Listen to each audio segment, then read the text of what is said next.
नमस्कार, मैं हूं गौरव यादव। विजय माल्या तो दोस्तों याद होगा आप सभी को, जिसको भारत सरकार ने भगौड़ा घोषित किया था। 9,000 करोड़ का स्कैम करके भारत से विजय माल्या फरार हो गया था। जी हां, उसी विजय माल्या ने देश में पॉडकास्ट करके कुछ अहम जानकारी दी है। उसने भारत सरकार पर, प्रधानमंत्री पर सवाल खड़े किए हैं। उसने कहा, जब मैंने 6,000 करोड़ का कर्जा लिया था तो 9,000 करोड़ का फ्रॉड करके कैसे मैं फरार हो गया। और सबसे चौंकाने वाली बात जो विजय माल्या ने कही है, उसने कहा है कि मैं जब भारत छोड़कर आया था तो मैं सीधे संसद भवन से आया था और मैं तत्कालीन वित्त मंत्री स्वर्गीय अरुण जेटली से मिलकर आया था और उन्हें बताकर आया था। उस दौरान जब मीडिया के लोगों ने अरुण जेटली से सवाल पूछे थे तो अरुण जेटली ने मना कर दिया था। लेकिन कांग्रेस के सांसद के कहने के बाद, जब कांग्रेस के सांसद ने इस पर सवाल खड़े किए कि मैंने देखा है विजय माल्या को अरुण जेटली से बात करते हुए, तो अरुण जेटली ने कहा कि चलते चलते वो कुछ कह के गया था या कुछ उसने कुछ बात करने की कोशिश की थी। लेकिन इस सब पर से विजय माल्या ने 9 साल के बाद पर्दा उठाया है। विजय माल्या ने कहा है कि मैं अरुण जेटली जी से को बताकर आया था और मैंने चलते चलते उनसे कहा था कि बैंकों से बात करें और मैं जो लोन लिया है उसको सेटल करना चाहता हूं, उसको सेटल करवाएं।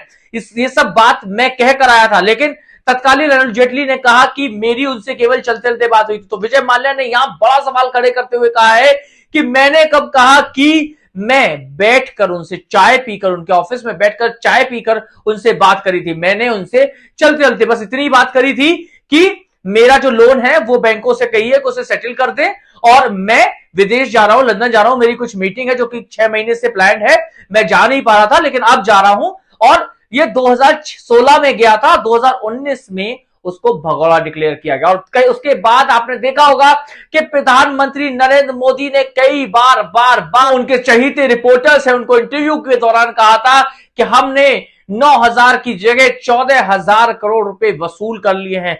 विजय माल्या ने यहां सवाल खड़े करते हुए कहा है कि जब मैंने 6,000 करोड़ लिया और 9,000 करोड़ का यह आंकड़ा आया कहां से। और ये सिर्फ जो बात विजय माल्या ने कही केवल हवाई नहीं, उन्होंने तथ्य भी दिखाए। इस पॉडकास्ट में उन्होंने साफ तौर पर वो डॉक्यूमेंट्स प्रेजेंट किए कि मैंने किस बैंक से कितना कर्जा लिया और मैंने भारत छोड़ने से पहले वित्त मंत्री से बात की और उनसे कहा कि बैंकों से कहकर मैं लोन सेटल करना चाहता हूं, उनसे मेरा लोन सेटल करा दिया जाए। लेकिन उसके बाद जब मैं भारत छोड़कर आ गया तो एकाएक मुझे जानकारी मिली कि मुझे भगौड़ा घोषित कर दिया गया है। मैं 9,000 करोड़ का स्कैम करके वापस आ चुका हूं। और भारत में नैरेटिव सेट करना बहुत आसान होता है।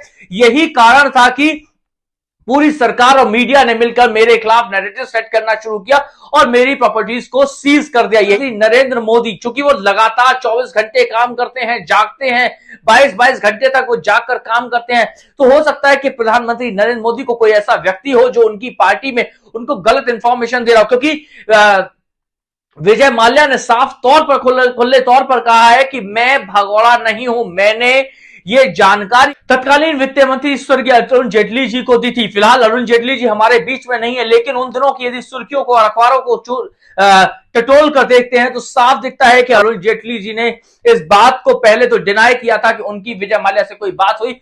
लेकिन जब कांग्रेस के सांसद ने इस पर सवाल खड़े किए तो उसने ये जब कहा कि मैंने देखा है कि अरुण जेटली और विजय माल्या की जागने से पहले बात हुई थी, तो विजय माल्या के लिए अरुण जेटली ने कहा था कि चलते चलते वो कुछ कह के गए, लेकिन इस संदर्भ में कोई बात नहीं हुई। लेकिन कास्ट में विजय माल्या ने खुलासा करते हुए बताया कि जब मैंने 6,000 करोड़ रुपए का लोन लिया तो 9,000 करोड़ रुपए की वसूली कैसे, 9,000 करोड़ का फिगर आई कहां से। और दूसरी तरफ विजय माल्या ने एक रिपोर्ट दिखाते हुए, ये वित्त मंत्रालय की रिपोर्ट दिखाते हुए कहा कि वित्त मंत्रालय ने रिपोर्ट जारी कर कहा कि हमने किंगफिशर एयरलाइंस से यानी भगौड़े विजय माल्या से 14,100 करोड़ रुपया वसूल कर लिया है। Vijay Mallya case 14,131.6 crore complete amount of the attached property has been restored to the public sector banks. So there's no way in which I can go on listening to very many members who without the facts go on saying no haircut has happened, big people are allowed to take the money, small people are being punished. No way, we've not left anyone. Even if they fled the country, we've gone after them. ED has collected this money and given back to the public sector banks.